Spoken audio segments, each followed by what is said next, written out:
Welcome to my skull face tutorial. Since this is a tattoo based tutorial, I just use regular foundation with a sponge. Just make sure that you get your neck and you go over your mouth. And that's my cat. You'll see him a lot throughout the video. Set it with baby powder to make it a little bit wider. And just use regular black eyeliner to outline all the placement. And I'm actually tapping my skin, trying to find where my bone structure is. So all the placements are sculpted towards my actual bone structure and features, and not just randomly placed everywhere.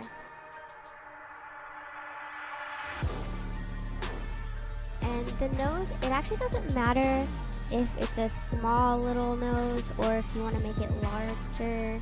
That's a personal choice, and as you can see, I actually had mine smaller and then I made it bigger.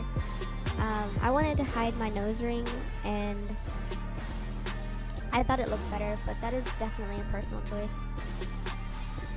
I'm trying to find my jaw again, and I dot it to make it more even.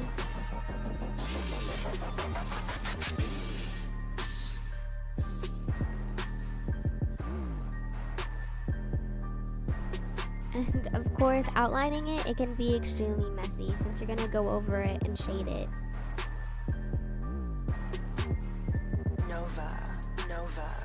When you outline your jaw, make sure that you don't just have it oval shaped, but you give it some structure so it looks more like a skeleton and not just an oval.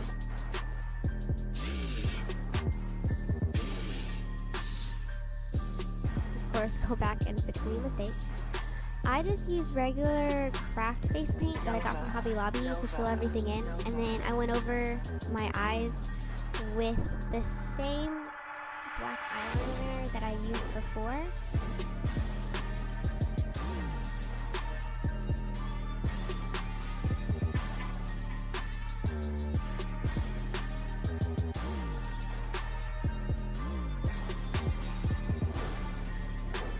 I also went over my eyebrows with a white face paint, just to kind of blend them.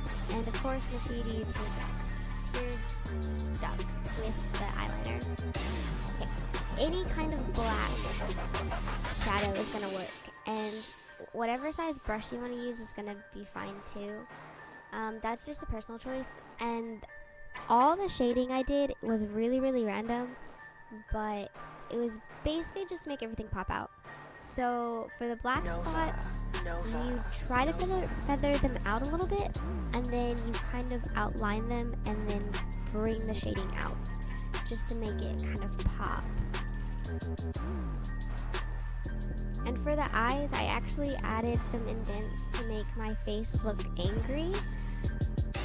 That is definitely a personal choice. It ended up making my face look extremely freaky, which was really cool, but if you don't want to look that scary, I would probably not give the frowny brow shading.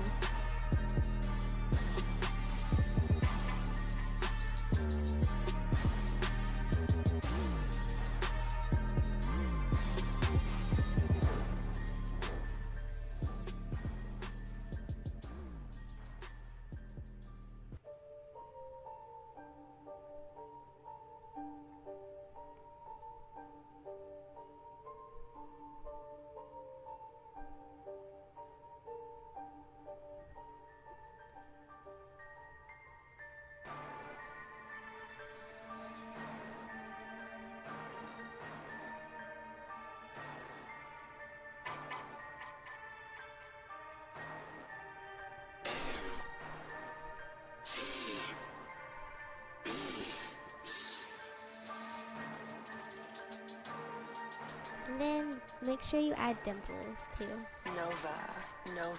And again, the feathering of just the black spots. The teeth are basically you just make lines and little oval shapes.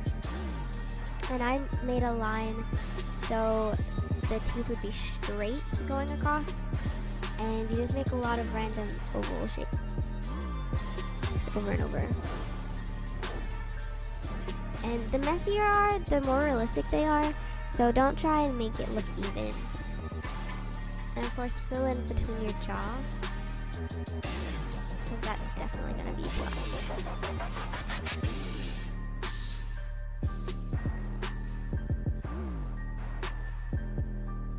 I shaded underneath my mouth just to kind of give that area a little bit of depth. And for the teeth, the shading, basically, between the teeth, just shade wherever there's a crease.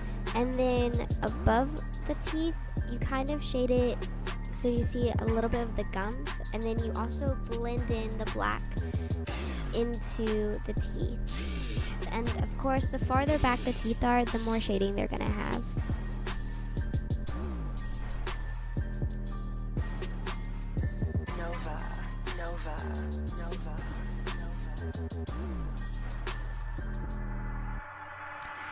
It's really easy to overblend the teeth, so just try to be careful that you're only doing a little bit.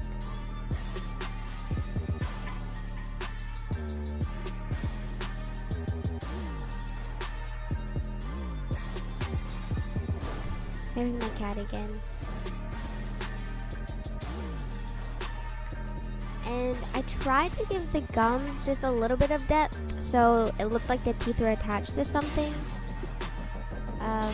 Basically, you just add a little bit of lines underneath the teeth. It's not very hard.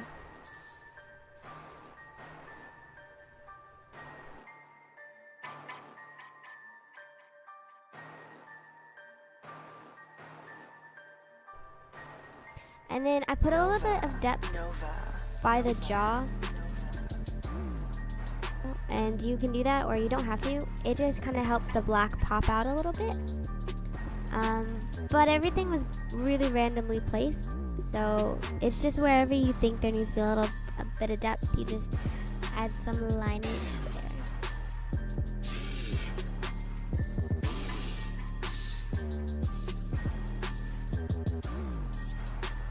And I ended up refilling everything, and I gave the teeth a little bit more black over it since the shading kind of took out the black components so it would match my eyes.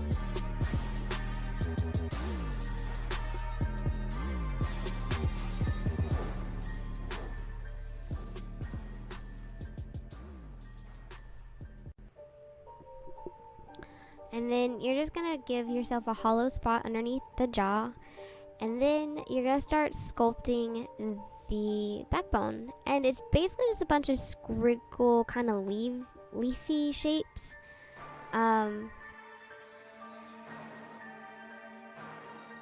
And then you're gonna do the tendon. The tendon, I actually had some squiggly things over it. It's basically to do the neck. The best way to do it is just to look at a reference photo and then try and copy it on yourself. It's not hard to do, and the messier it is, the more artistic it looks. So even if you mess up or if you don't think it looks good, it'll still look good from far away. As you can see, mine is extremely messy, so I think it'll be fine. But you just add a bunch of lines everywhere.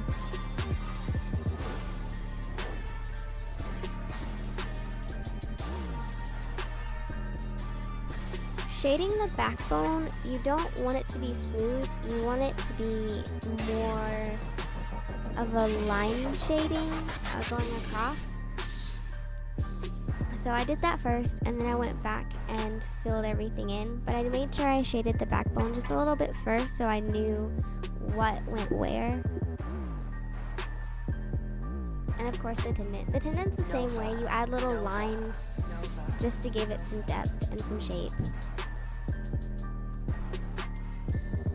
And then you fill everything in, but instead of just filling it in, you're gonna leave some spaces, just little ones, and that way it's gonna look like there's some cartilage and all kinds of stuff going on in your neck. And you're gonna fill that in with shadow later, so don't worry about it.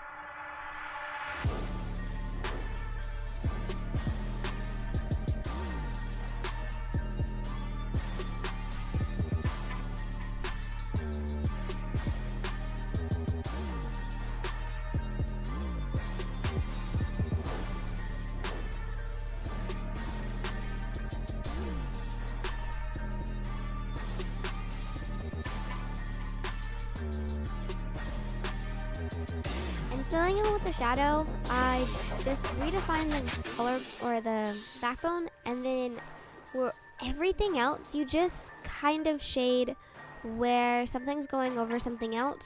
You shade it to where there's a shadow going across it. And if something's bending, you just kind of shade it to where it looks like it's bending a little bit more. But other than that, everything's pretty much random and really fastly paced.